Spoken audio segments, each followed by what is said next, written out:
There we go. Welcome Happy back. Facebook Live Friday. Yay. We're back. It's a Friday and it's summer, kind of. It's really nice out today. I feel like it's really nice after those hot days we've had. It is really nice. I know. You know what I was thinking for this episode, like this, Baltimore episode, we should share some of our Baltimore favorites. Oh, I'm ready.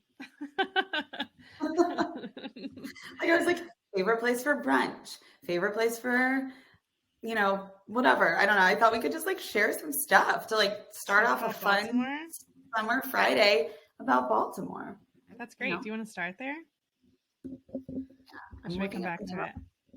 Well, I don't know. What would you like to do? Would you like to jump into the episode first? Like, let's share about the episode and then we can go back to it. Yeah. Before we share about the episode, can I share about the thing I just mentioned to you about Angie? So I noticed on social media, Lori's going to say we went viral, but we didn't go viral.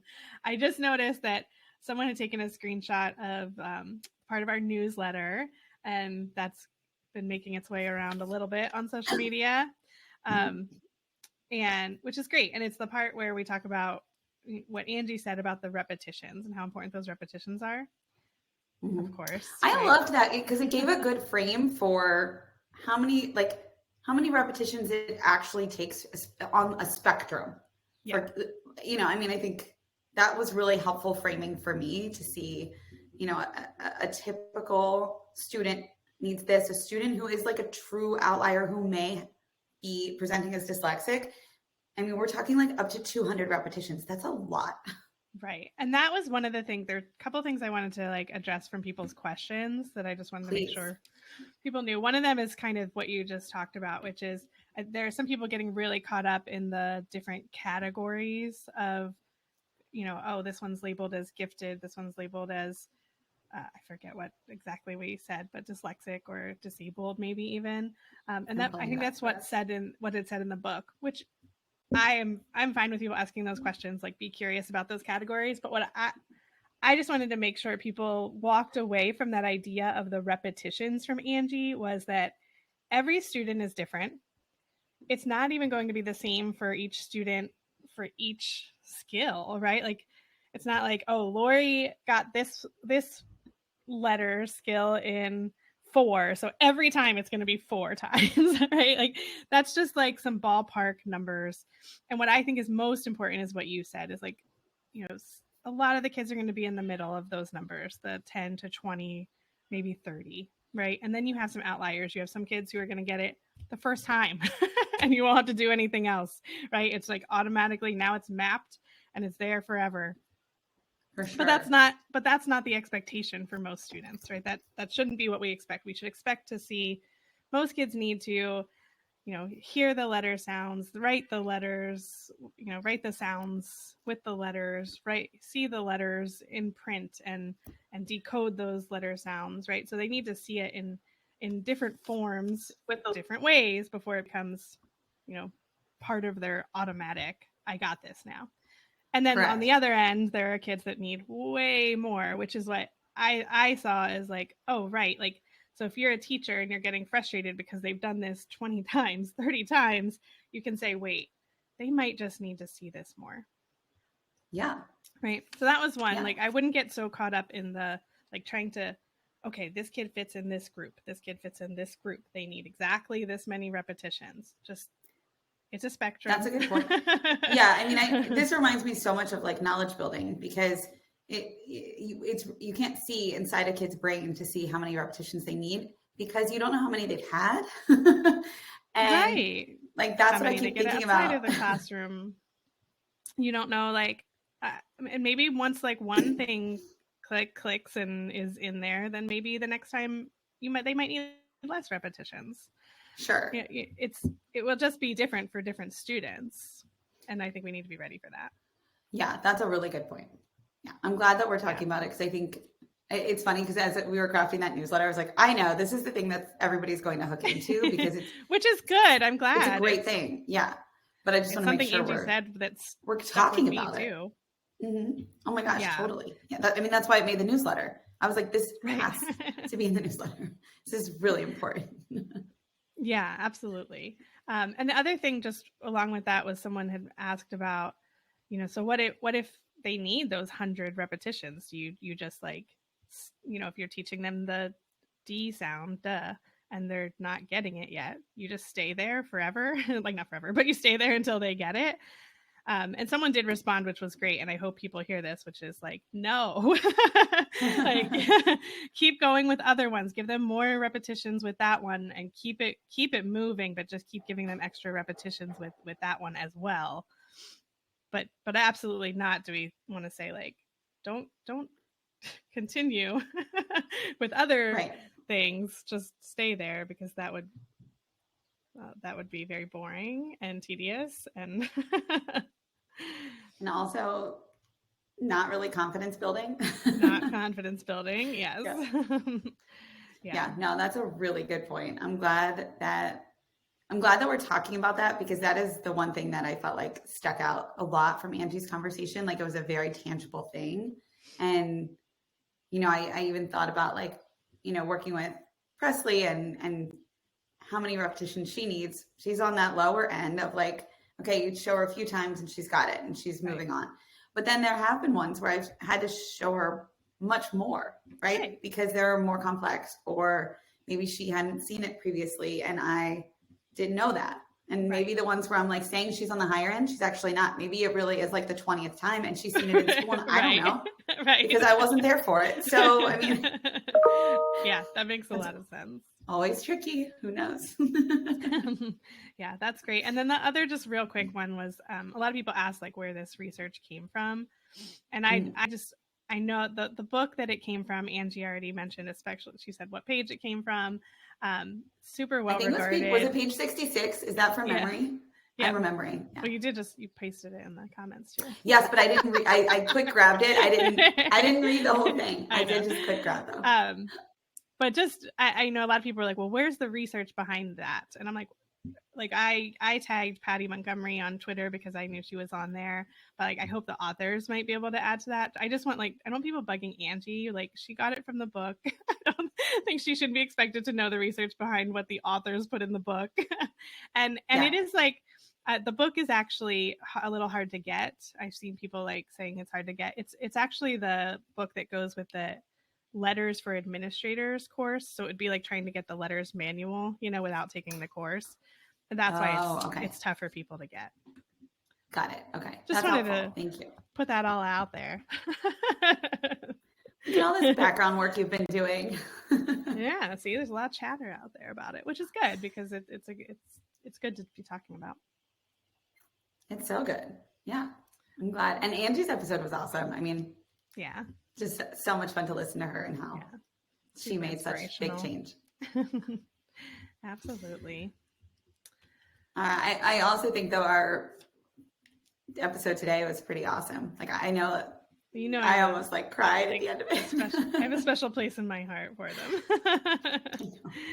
I know. Well, and I mean, podcasting from Africa, that's so cool.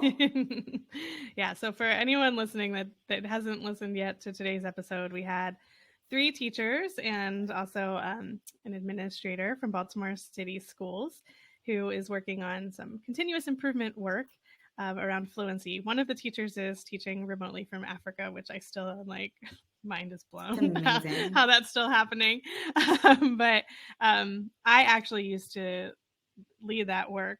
And so it's really special to me to have them share what they're still doing since I'm not there anymore.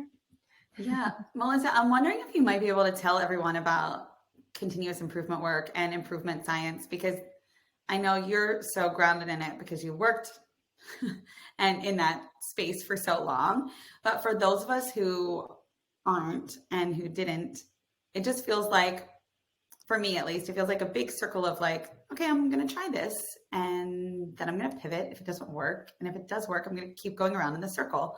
And because I'm hearing the word cycle. It is. Is that what, can you share a little bit more than just it's a circle? Improvement? Yeah, I for sure can. So the thing is about it, which is really interesting to me is it's really simple, right? It's very simple concepts. It's nothing like you're like, I don't know, like this is super groundbreaking. But the funny thing is, like, we don't do it in education, right? We don't. Yeah.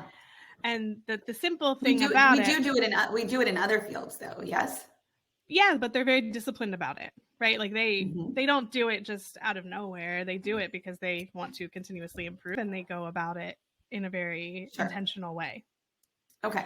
And so what I found is, like, you know, what normally happens in schools and school districts, right, is this, like, the district or someone with leadership ability, right, like someone that has the power, makes a decision, right? Like they make a decision, and whatever it is what now we teach everybody how to do this thing, and then everybody does it, right? Or I want everyone to do it.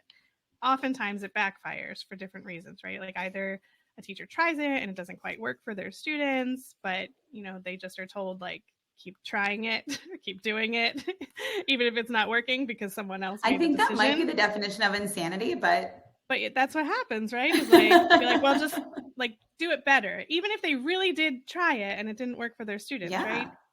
Like, just keep trying it.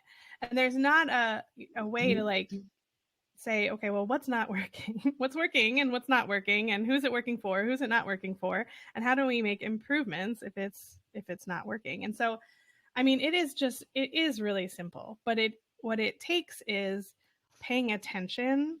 And so instead of, like, what normally happens in education, which is nobody's fault at all, it's just how we are as humans, right? Is like, you get the thing you're supposed to do, and if it doesn't work, you make some kind of decision about it, right? Like, you're like, it doesn't work, so either I'm going to keep doing it so I don't get fired, even though it's not working and I know it's not working, or I'm going to throw it away probably and, like, close my door and do what I want to do, and what I think is going to work.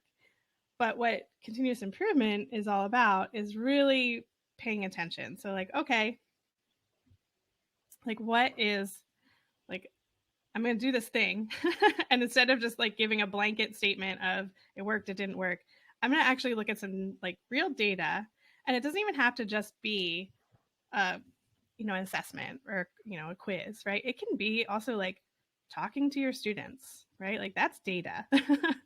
You know, when we did that thing today, what happened? How did it make you feel? Why was it frustrating for you?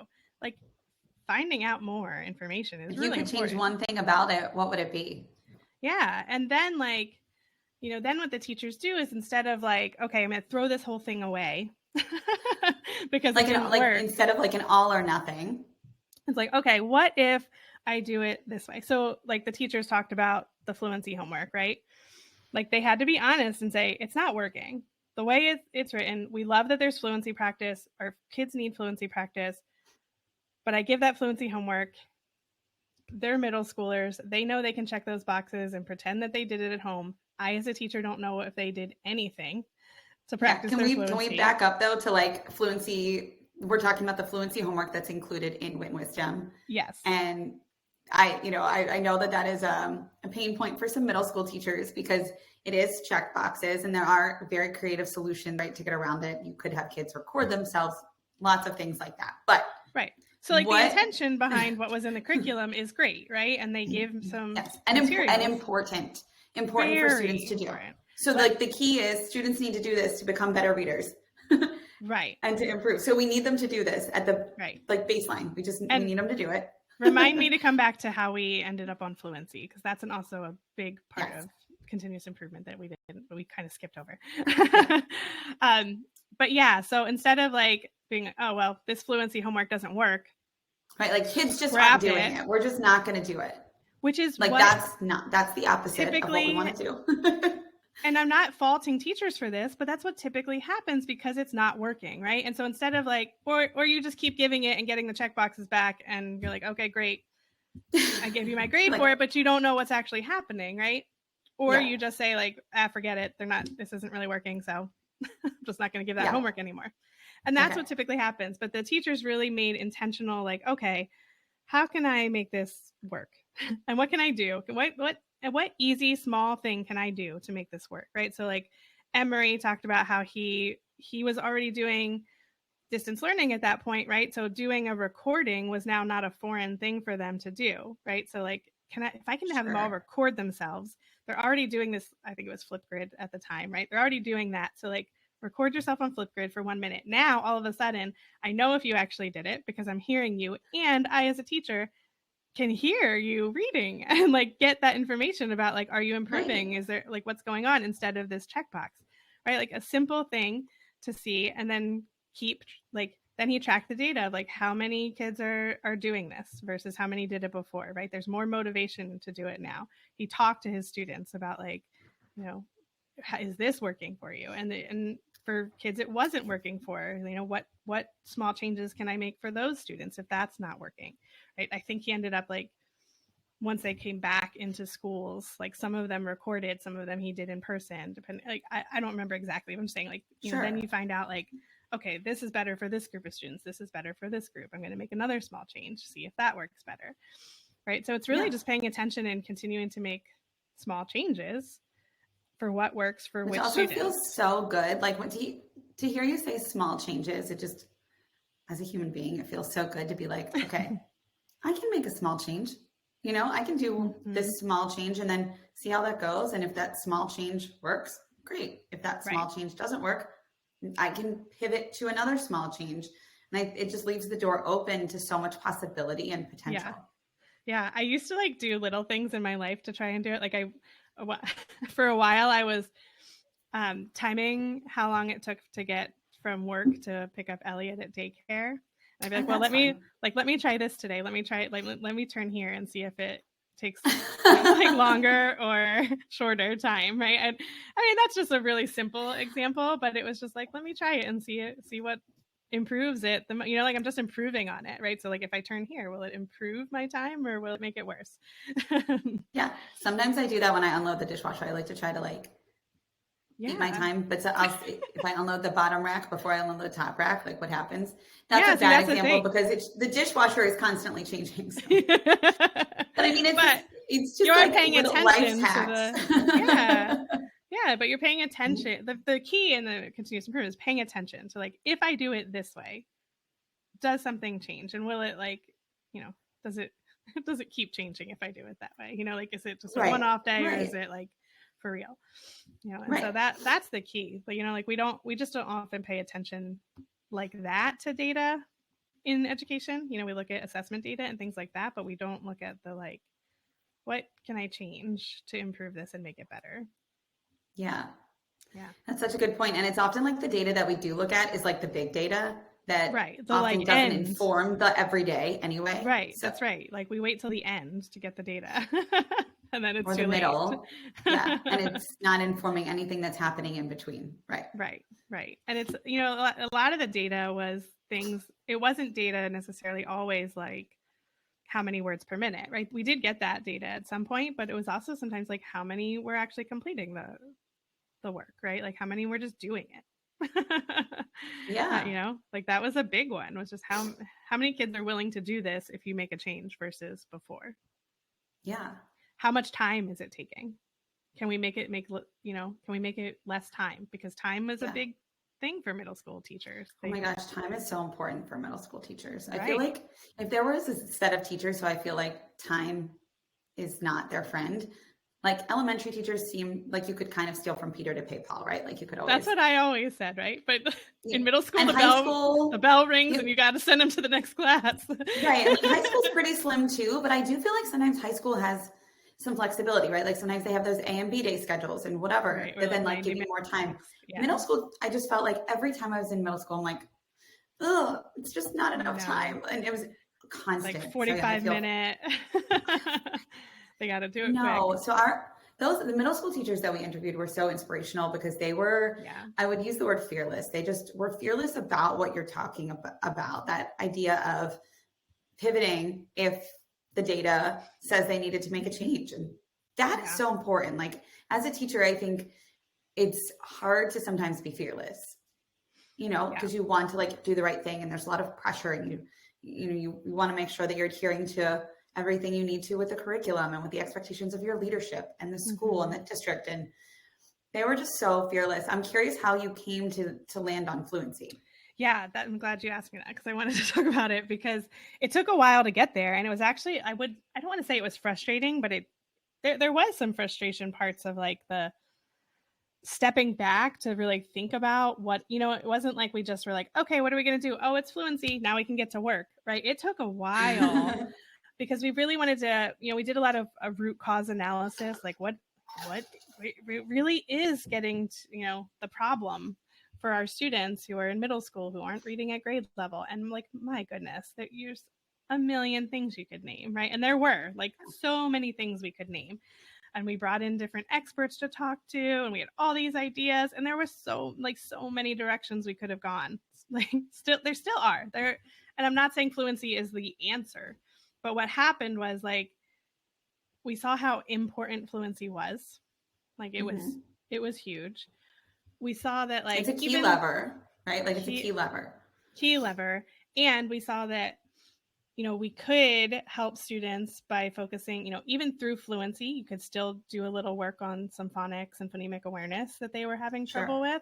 So you could still hit that. And same with like, if you're working on like and a bit of comprehension too. Exactly what I was about to say, right? I mean, if you're doing the expression with students, right? If you're working on their expression, they're thinking about what it actually means to be able to read it. Yeah, and one of the things that I remember taking the professional development on Fluency through Great Minds, and one of the most important parts that I took away was that those passages that are chosen, so from the complex text, the grade level text, the passages that are chosen for Fluency are chosen because students will need to understand those in order to access other things moving forward. So, oral rehearsals, writing tasks, different instructional routines. They could use these passages as, evidence or as key talking points or as to put in their writing. And that was really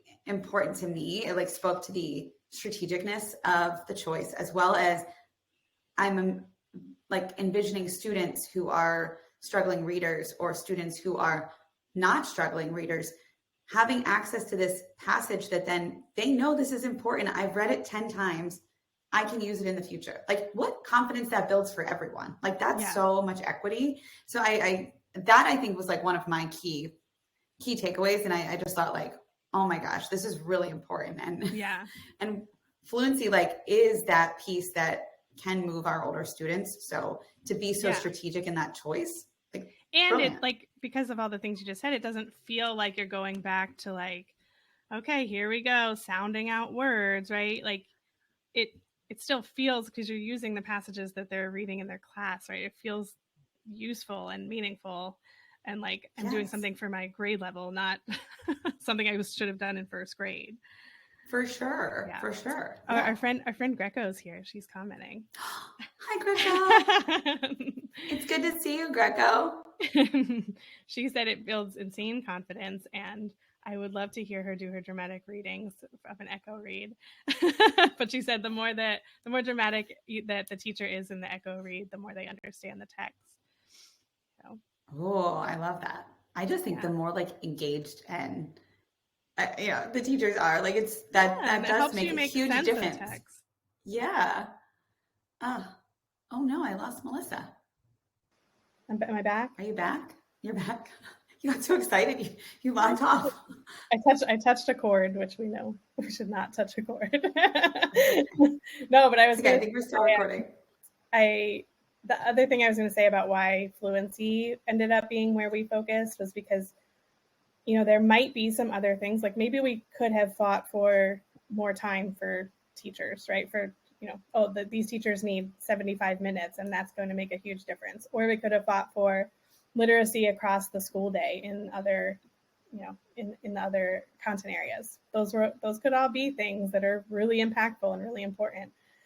But what we realized is to do this continuous improvement work, like it had to be something within the teacher's control, right? That they could do in their, like, what's a teacher can't decide what the other teachers are doing in a school day, right? So it had to be something in their control. And we were, like you said, we were set up for success with Wit and Wisdom because there was already a passage. It was already there. Like it was, there was material for them to work with. They didn't have to like, okay, start from scratch. Where do we go for fluency? What passages do we use? What's best, right? Like, they already had something to work with. They just needed to make it a little bit, do little things to improve it. And that's exactly what we wanted them to do. That's awesome. Yeah. I loved hearing them all talk about it. I could have talked to them for days. I think we need to have them on again for sure. They all were so kind at the end and said that they would come back. So yeah. And there are other people like Greco doing this work too. So there's lots of other fellows to talk to. Oh, yeah, I can't wait. Greco's throwing out her data here. Yeah, throw the data out. Let's hear it. She said she had a student grow 104 words from the oral reading fluency test 1 to oral reading fluency test 7 this school year, all cold reads. That's amazing. Not a text that they had seen before, like first time they'd seen it. 104 words. That's like nearly where we want a middle schooler is 104 words. It's like slightly higher than that. I think 120, 30. That's amazing. Greco, how did you choose the passages? Did you just use the oral reading fluency passages? Is that for the data, and then in between you used the Wit and Wisdom passages? Yeah, the oral reading fluency. I think it came from, I don't know if they're still using it, but when I was there, we did from Easy CBM, which is like, it's just like the Dibbles tests. So I don't know if they're still using those or not, but she said question sets. Maybe that's what they're using now. Oh, okay. That makes sense. Okay, cool. That's amazing. Great work. This is why we love our Baltimore teachers. We talked a lot to David Lieben, and I was inspired by Know Better, Do Better, Meredith and David's Chapter book. 7 in particular for older students. Yeah. and 6 is also about fluency, but both of them together really talked about how important fluency is and how quickly, like it can happen quickly and it doesn't take a lot of time. I think that's really important for, like you said, for middle school teachers to be able to have something that, if I work on this, it's going to like make some major improvements, right? It's not like you need to have a one-on-one for 5 hours a week, right? Like these are things you can do with whole class. Everybody can practice it, and it's going to you're going to see some improvements in students reading. 100%. Yeah. And that's, I think, especially for our secondary educators who, well, not that elementary teachers necessarily have been either, but trained in how to teach reading. But like, it can be overwhelming to think like, oh gosh, phonics, what the heck? Now I have to teach like our controlled vowel or, all these other things. And I'm like, closed syllables, what the heck is that? And, fluency is just like, you can do this work within what you're already doing. You can practice expression, you can practice accuracy, and all of that feels really manageable in the space that you're already working in. And that's where I think, and it moves fast. You can see improvement fast. Students feel improvement fast. They are confident. You get more confident as a teacher. And I think there's so many benefits to fluency. I'm obsessed with fluency, so I could talk about it all day, but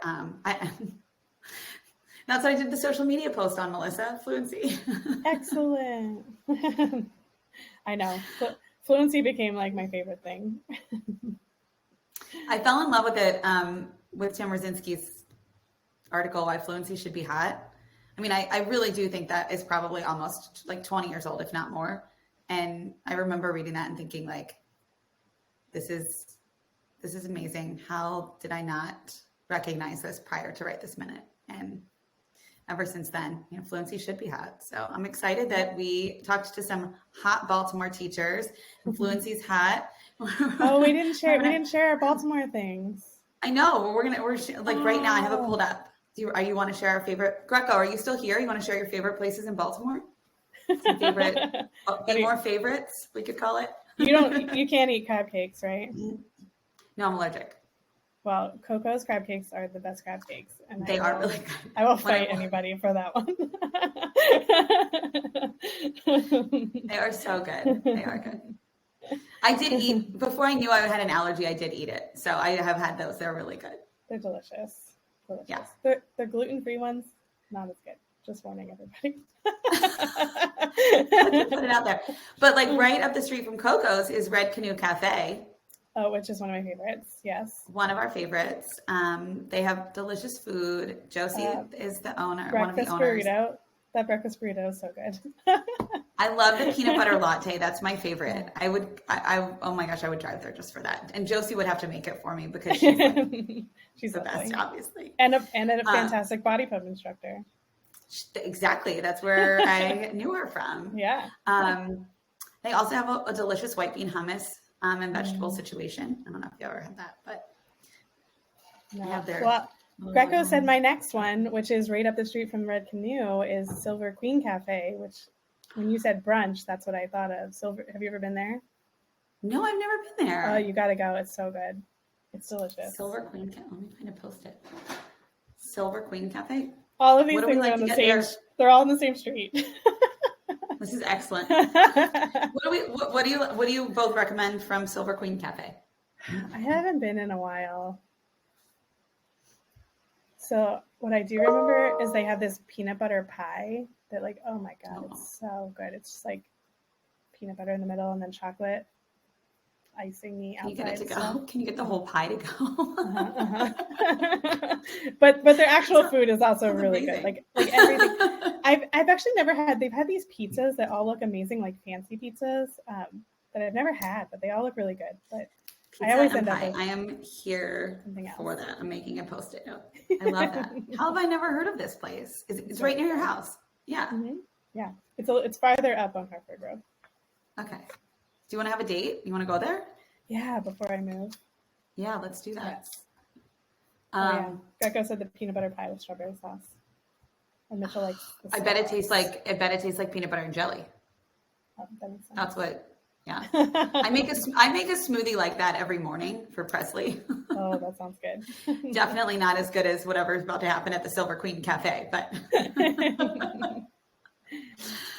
I was going to say one place that I really like is for brunch is in Fells is Barcachina. Have you ever been there? I've never been. No. It's like a Mexican and they have really good outdoor seating and like I just love the view of the harbor and everything. Yeah. Yeah. Also, it's like really good people watching, which is super fun. And everybody walks their dogs. And I felt like the last time I was there, I felt like it was that scene from 101 Dalmatians when everybody's walking their dog and their dog looks just like the human. And so that's what's like ringing in my memory, thinking about Barcachina right now. And it was just like really funny and just a great, like easy Sunday morning brunch. I don't get out of my own neighborhood much, unfortunately. I feel like I stay close to home. What about Abbey Burger? Have you been to Abbey Burger? They're all over the city. Well, not all over. There's a couple. There's like two, yeah. I've been a couple times, but I don't really eat burgers. It sounded like there were 20. There's just two. They have veggie burgers. I know, but a burger doesn't excite me. Doesn't excite you. They have tater tots too. They do have tater. That excites me. I think I was more excited for that than I was the burger. They are cool though. They have all kinds of burgers, which are cool. I mean, they do. Yeah. I'm not into that, but I do like a good veggie burger and tater tots. So I was thinking though, we can't leave Little Italy out. Like do you have a favorite in Little Italy? Either. Mostly, this is funny because I don't even like desserts that much, but I feel like everything I've said is a dessert. But Vaccaro's for the cannolis. Vaccaro's is delicious. Yeah, the cannolis are really yummy. Yeah.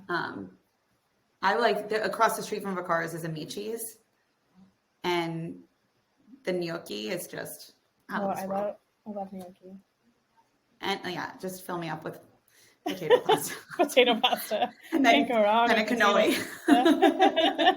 Some red wine will be good to go. No, but there's Vaccaro's is really yummy for the desserts and pastry and gelato. Sure. Gelato too. Yeah. All right. Well, now we've given ice everyone. Cream is my thing. We've given everyone some cool things to do, but I feel like we should do this again and share like places to go. Like there are really cool places in Baltimore that if you're visiting, not just where you would eat, but where you would want to go. Yeah. Next time, do we have another Baltimore person soon? I don't think so. We'll figure it out. We'll make sure Well, you know what? Our next one is just about us, Melissa. That's what I was just going to say. Yeah. We're doing our summer reading. Why don't we do our summer? If you're coming to Baltimore this summer, what you should do. Perfect. We'll add that on. Excellent. Okay. We'll be creative. All right. Thanks, Greco, for participating. Yeah. See you tomorrow. Have a good Friday. See ya.